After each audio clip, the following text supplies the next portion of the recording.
Hi, and welcome back. We are talking about the importance of fathers today, and the Fatherhood Initiative particularly. We have with us as guests Kathy Tirina and her husband Ron and son Brandon, and joining us by Skype from D.C., from President Obama's office, we have Eugene Sneberg, who is the director for the Center for Faith-Based and Neighborhood Partnerships. Welcome, all of you. We were just talking, we just heard Eugene say that the president feels that this investment in fathers is important, that it's critical. And you were saying, as we went to break, that kids sort of had expectations, predetermined expectations of you just because your dad was in prison, and how difficult that was.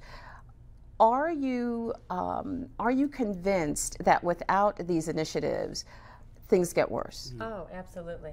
Absolutely. Absolutely. In the work that we do in working with restoring families, and you know, the Fatherhood Initiative and the event next Friday is not just focused on incarcerated and returning dads. Yeah, let's talk about that event for a little bit. Yeah, it's celebrating fatherhood, everyday dads. And so whether it's a dad that has had to overcome adversity and overcome obstacles to being a good dad, or whether it's a dad that has just always been able to be there and has had the skills and the knowledge and the support to be a good dad. We want to celebrate dads, dads that are making a difference in their children's lives, in their communities, and also celebrate leaders in fatherhood. Wow. So we're just, that's pretty powerful yeah, stuff. You know, and I have to admit that actually when the ladies get together, we make fun of husbands and we make fun of dads. You know, he's sleeping, he's playing golf, he doesn't even want to take out the trash, and that sort of thing. Can't load the dishwasher. that sort of things. But we do need to take a moment to honor the critical position that you play in the lives of families. One of the things that I'm interested in, though, is your pathway back from prison and the challenges that you faced that I think this initiative must help people overcome. Oh, absolutely. Would I be right in that? Yes. So can you tell us a little bit about that? Well, I mean, it brings awareness to when a man comes out of prison, okay, depending on how much time he does, there's a culture shock, because when a man finds himself on that island of, you know, look how big the world is, but you're housed now in maybe 5 acres of land. And even in that 5 acres of land that you're housed in, you can only go so far. If you go past the boundary in those 5 acres, you're still out of place now. So then you come out to the world, and you got what we call culture shock. You know, imagine this, 1991, VCRs, when I went into prison, VCRs were still $300. So his first Christmas home, I see this guy in Walmart trucking at me with this like cart full of boxes. Like, what on earth? And I'm like, it's my husband, oh no. And here he's got VCRs stacked all the way up. He goes, Kathy, VCRs are $30. We're getting one for everybody on our Christmas list. I'm like, no! So, I mean, even, I remember when Kathy got home and she said, you can go and turn on my laptop. And I'm like, I would if I knew how to open it. Yeah. You know, I mean, so you're like out of, nothing has a context anymore. Nothing. I mean, just the overwhelming experience. You know, your senses are just coming in, and just, I mean, walking into Kroger's for the first time, and all this variety.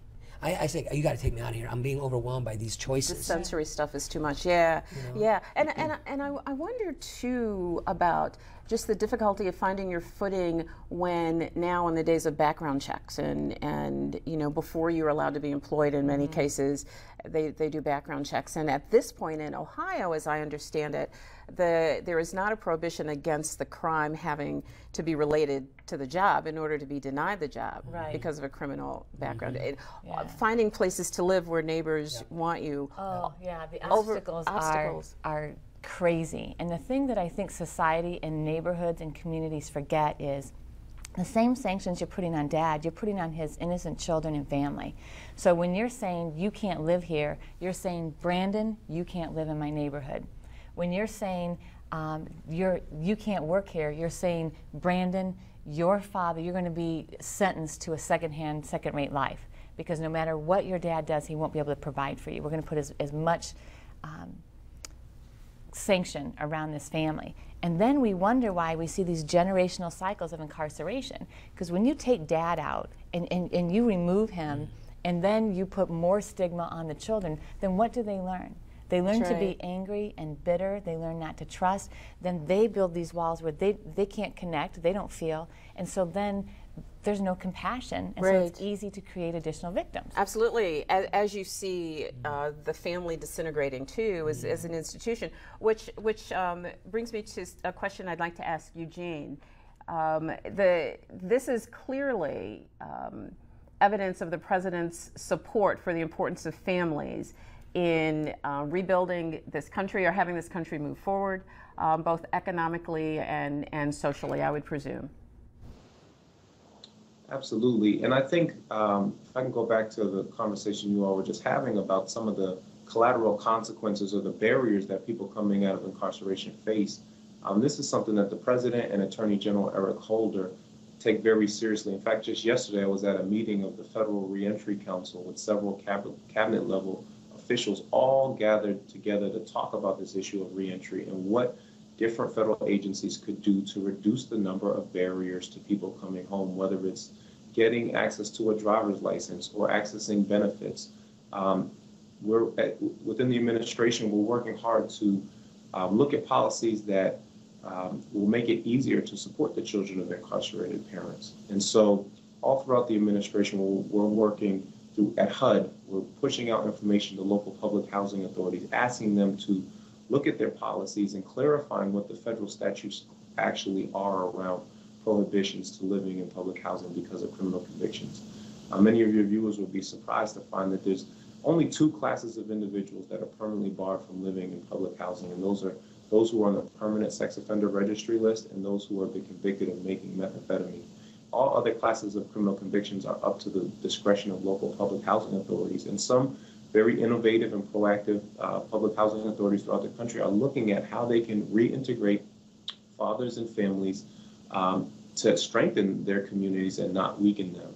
We're doing that all throughout the administration, whether it's from Social Security to access to benefits. And this is truly a priority. And the president's urged us to work across silos to create more opportunities to strengthen families and help folks to make a successful transition back to the community after incarceration.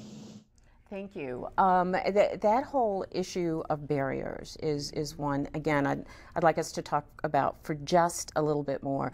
In the event that's coming up on May 3rd, are you talking to people about the barriers that are faced by dads who are coming home? We are.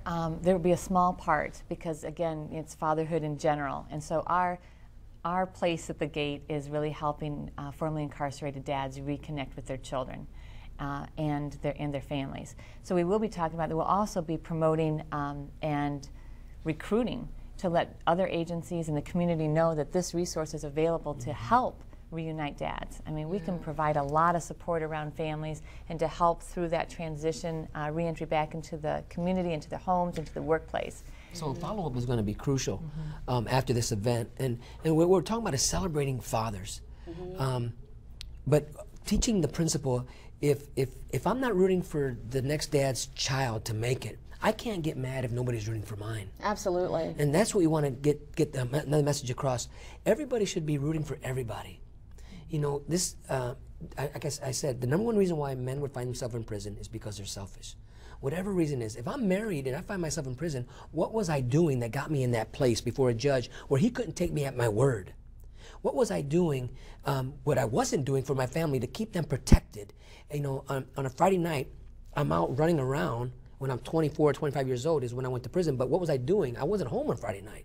Well, you know, that's an interesting conversation. I wish we had more time to talk about that, but because I actually think it's, so you and I will have to talk after the show is over about that perspective, because I think sometimes what you're saying is true, but I also think sometimes it's a matter of circumstance. You're sort of in the wrong place in the wrong time, or at that minute, what you're doing seems to make sense. I think about those folks during one of our catastrophes a few years ago, where someone was stealing bread to feed his family, and then he ended up being incarcerated because he was stealing bread to feed his family. It seemed to me that we should have been looking at the reason that he had to be stealing the bread to begin with. And I agree with that, because we know that nothing just happens. Right. Nothing just happens. What led up to that moment where that TV looked good to you? and it wasn't yours, but it started looking good to you, and you stole it. Desperation sets in. What is it? What happened?